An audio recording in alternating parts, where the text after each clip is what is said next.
Subscribe کریں ہمارے channel مبارک دن official کو اور بیل آئیکن پر کلک کرنا نہ بھولیں، آپ کو ہمارے لیٹسٹ مزید ویڈیو ملتی رہیں گی۔ بسم اللہ الرحمن الرحیم۔ حضرت ابو ہریرہ رضی اللہ عنہ کہتے ہیں کہ نبی کریم صلی اللہ علیہ وسلم نے ارشاد فرمایا، روزہ دوزخ سے بچنے کے لیے ایک ڈھال ہے، اس لیے روزے دار نہ فحش بری باتیں نہ کریں اور نہ جہالت کی باتیں کریں، اور اگر کوئی شخص اس سے لڑے یا اسے گالی دے تو اس کا جواب صرف یہ ہونا چاہیے کہ میں روزے دار ہوں۔ یہ الفاظ 2 بار کہہ دے۔ اس ذات کی قسم جس کے ہاتھ میں میری جان ہے، روزے دار کی منہ کی بو اللہ کے نزدیک مشک کی خوشبو سے بھی زیادہ پسندیدہ اور پاکیزہ ہے۔ بندہ اپنا کھانا پینا اور اپنی شہوات میرے لیے چھوڑتا ہے، روزہ میرے لیے ہے اور میں ہی اس کا بدلہ دوں گا، اور دوسری نیکیوں کا ثواب بھی اصل نیکی کے 10 گنا ہوتا ہے۔ حضرت ابن عباس رضی اللہ عنہ کہتے ہیں کہ رسول اللہ صلی اللہ علیہ وسلم نے ارشاد فرمایا، روزے دار پر صدقہ فطر واجب کیا ہے تاکہ روزوں کی حالت میں اس نے جو کچھ بے حدگوئی یا غیبت وغیرہ کی ہو اس کا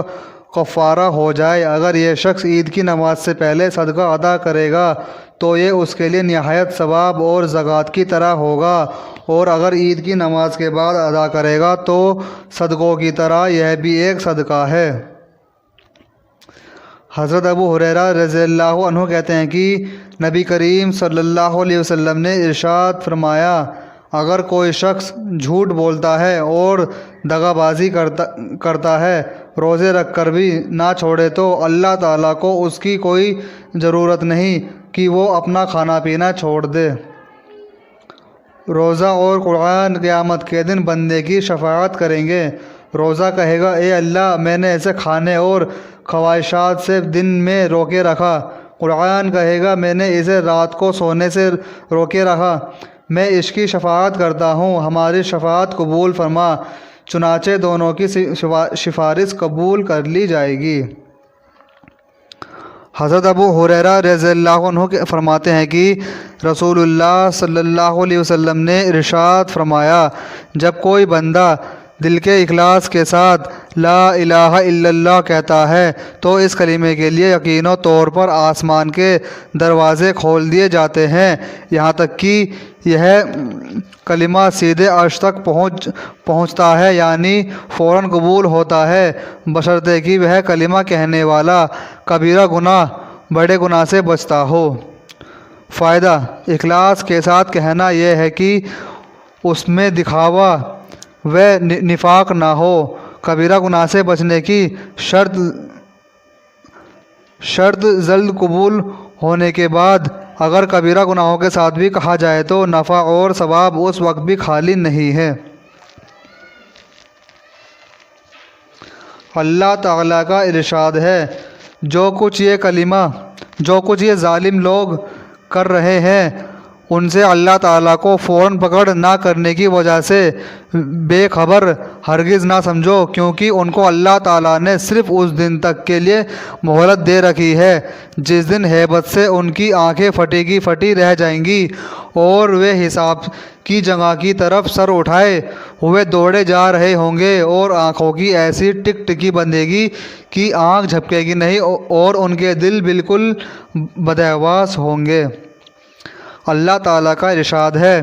اور اس دن اعمال کا وزن ایک اور حقیقت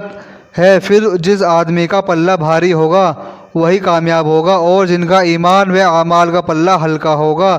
تو یہی لوگ ہوں گے جنہوں نے اپنا نقصان کیا اس لیے کہ وہ ہماری آیتوں کا انکار کرتے تھے۔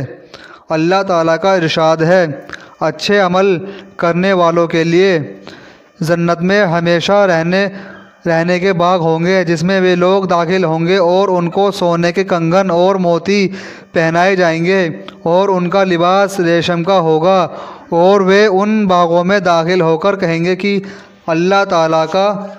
لاکھ لاکھ شکر ہے جس نے ہم سے ہمیشہ کے لیے ہر قسم کا رنج و غم دور کیا۔ بے شک ہمارے رب بڑے بخشنے والے اور بڑے قدردان ہیں، جنہوں نے ہماری ہر مہربانی فرما کر ہمیں ہمیشہ رہنے کے مقام میں داخل کیا، جہاں نہ ہم کو کوئی تکلیف پہنچتی ہے اور نہ ہی کسی قسم کی تھکاوٹ ہوتی ہے۔ اللہ تعالیٰ کا ارشاد ہے، بے شک نیک لوگ ایسے پیالوں میں شراب پئیں گے جس میں کافور ملا ہوا ہوگا، وہ ایک چشمہ ہوگا جس میں اللہ تعالیٰ کے خاص بندے پئیں گے، اور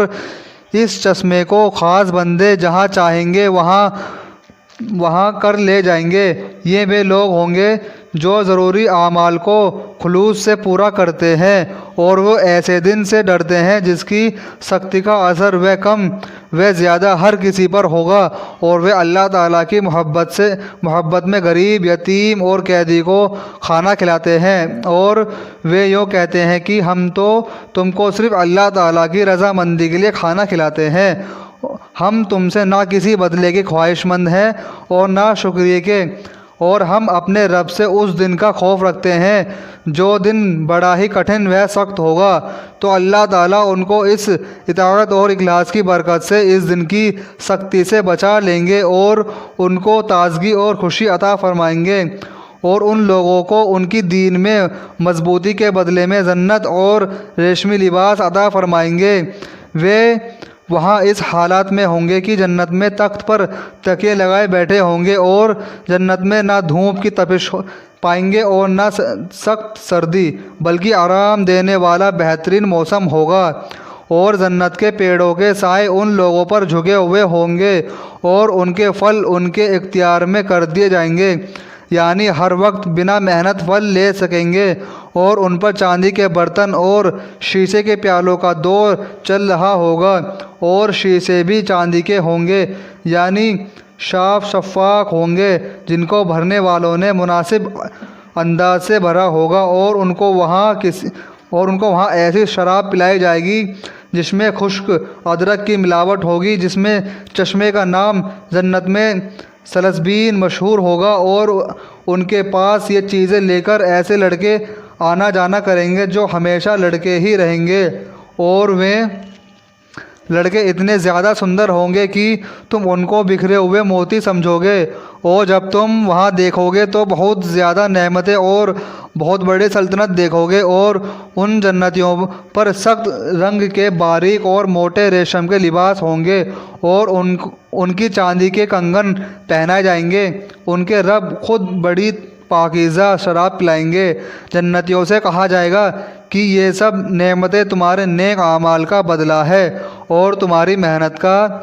کوشش مقبول ہوئی۔ اللہ تعالیٰ کا ارشاد ہے، اور بے شک سرکشوں کے لیے بہت ہی برا ٹھکانہ ہے، یعنی جہنم جس میں وہ گریں گے، وہ کیسی بری جگہ ہے، یہ کھولتا ہوا پانی اور پیپ موجود ہے، یہ لوگ اس کے چرخے اور اس کے علاوہ بھی اس قسم کی مختلف ناگوار چیزیں ہیں۔ اللہ تعالیٰ جہنمیوں سے فرمائیں گے، چلو اس عذاب کی طرف جس کو تم جھٹلاتے تھے، تم دھواں کے ایسے سائے کی طرف چلو جو بلند ہو کر پھٹ کر 3 حصوں میں جائے گا، جس میں نہ سایہ ہے اور نہ وہ آگ کی تپش سے بچاتا ہے، اور وہ آگ ایسے انگارے بنائیں گی جیسے بڑے محل، جیسے کہ وہ کالے اونٹ ہو یا یعنی جب وہ انگارے اوپر کی اور اٹھیں گے تو محل کی طرف معلوم ہوں گے، اور جب نیچے آ گریں گے تو اونٹ کی طرح معلوم ہوں گے۔ حضرت انس بن مالک رضی اللہ عنہ سے روایت ہے کہ رسول اللہ صلی اللہ علیہ وسلم نے ارشاد فرمایا، بندہ جب اپنی قبر میں رکھ دیا جاتا ہے اور اس کے ساتھی یعنی اس کے جنازے کے ساتھ آنے والے واپس چل دیتے ہیں، اور ابھی میں اتنے قریب ہوتے ہیں کہ ان کی جوتیوں کی آواز وہ سن رہا ہوتا ہے، اتنے میں اس کے پاس 2 فرشتے آتے ہیں، وہ اسے بٹھاتے ہیں، پھر اس سے پوچھتے ہیں، تم اس آدمی محمد صلی اللہ علیہ وسلم کے بارے میں کیا کہتے تھے؟ جو مومن ہوتا ہے وہ کہتا ہے کہ میں گواہی دیتا ہوں کہ وہ اللہ تعالیٰ کے بندے اور اس کے رسول ہے۔ یہ جواب سن کر اس سے کہا جاتا ہے کہ ایمان نہ لانے کی وجہ سے جہنم میں جو تمہاری جگہ ہوتی اسے دیکھ لو، اب اللہ تعالیٰ نے اس کے بدلے تمہیں جنت میں جگہ دی ہے، اور جہنم اور جنت کے دونوں مقامات اس کے سامنے کر دیے جاتے ہیں، چنانچہ وہ دونوں کو ایک ساتھ دیکھتا ہے۔ اور جو منافق اور کافر ہوتا ہے تو اسی طرح مرنے کے بعد اس سے بھی رسول اللہ صلی اللہ علیہ وسلم کے بارے میں پوچھا جاتا ہے، اس آدمی کے بارے میں تم کیا کہتے تھے؟ تو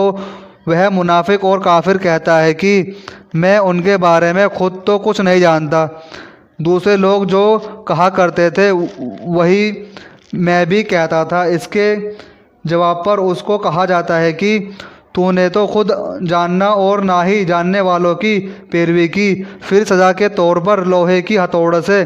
اس کو مارا جاتا ہے، جس سے وہ اس طرح چیختا ہے کہ انسان و جنات کے علاوہ اس کے آس پاس کی ہر چیز اس کا چیخنا سنتی ہے۔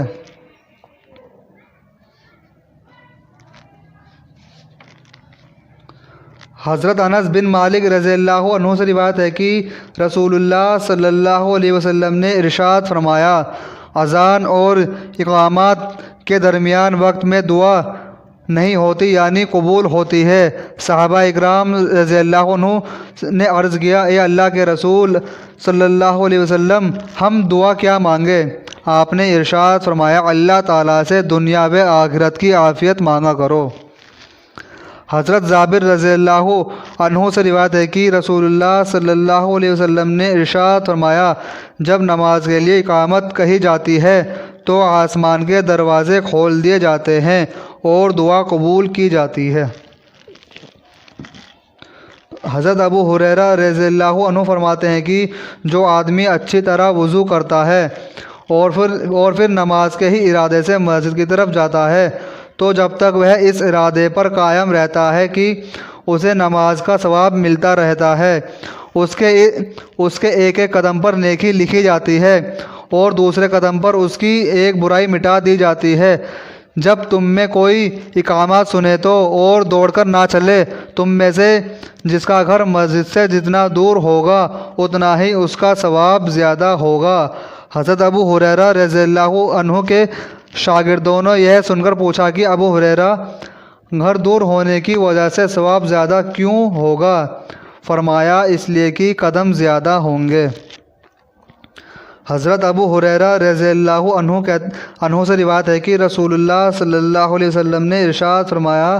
جب تم میں سے کوئی آدمی اپنے گھر سے وضو کر کے مسجد آتا ہے تو گھر واپس آنے تک اسے نماز کا ثواب ملتا رہتا ہے۔ اس کے بعد رسول اللہ صلی اللہ علیہ وسلم نے اپنے ہاتھوں کی انگلیاں ایک دوسرے میں داخل کی اور ارشاد فرمایا، اسے ایسا نہیں کرنا چاہیے۔ مطلب یہ ہے کہ جیسے نماز کی حالتوں میں دونوں ہاتھوں کی انگلیاں ایک دوسرے میں ڈالنا ٹھیک نہیں ہے اور بے وجہ ایسا کرنا پسندیدہ عمل نہیں ہے، اسی طرح گھر سے وضو کر کے نماز کے ارادے سے مسجد آئے اس کے لیے یہ بھی مناسب نہیں، کیونکہ مسجد کا ثواب حاصل کرنے کی وجہ سے یہ آدمی بھی گویا نماز کے حکم میں ہوتا ہے، اور جیسے کہ دوسروں کی روایتوں میں اس کی وضاحت ہے۔ حضرت ابو بکر رضی اللہ عنہ فرماتے ہیں کہ میں نے رسول اللہ صلی اللہ علیہ وسلم نے ارشاد فرمایا سنا، تم یا تو عالم بنو یا طالب علم بنو یا علم دھیان میں سننے والے بنو یا علم اور علم والوں سے محبت کرنے والے بنو، ان چاروں کے علاوہ پانچویں قسم کے مت بنو ورنہ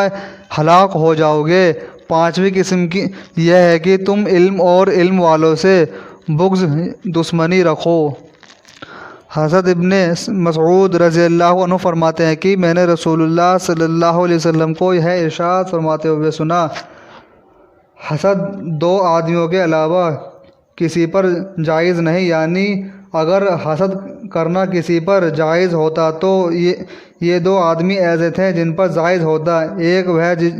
آدمی جس کو اللہ تعالیٰ نے مال دیا ہو اور وہ اسے اللہ تعالیٰ کی رضا کے کاموں میں خرچ کرتا ہو، دوسرا وہ جسے اللہ تعالیٰ نے علم عطا کیا ہو اور اس کے مطابق فیصلے کرتا ہو اور اسے دوسروں کو سکھاتا ہو۔ دوستو آپ لوگوں سے گزارش ہے، اگر آپ کو ہماری ویڈیو اچھی لگتی ہو تو اسے دل سے لائک کیجئے گا۔ دوستو ایک لائک آپ کا ہمیں بہت حوصلہ دیتا ہے، اور دوستو ویڈیو کو شیئر کیجئے گا، اور اگر آپ ہمارے چینل مبارک دن آفیشیل پر نئے ہیں تو ہمارے چینل مبارک دن آفیشیل کو سبسکرائب ضرور کیجئے گا۔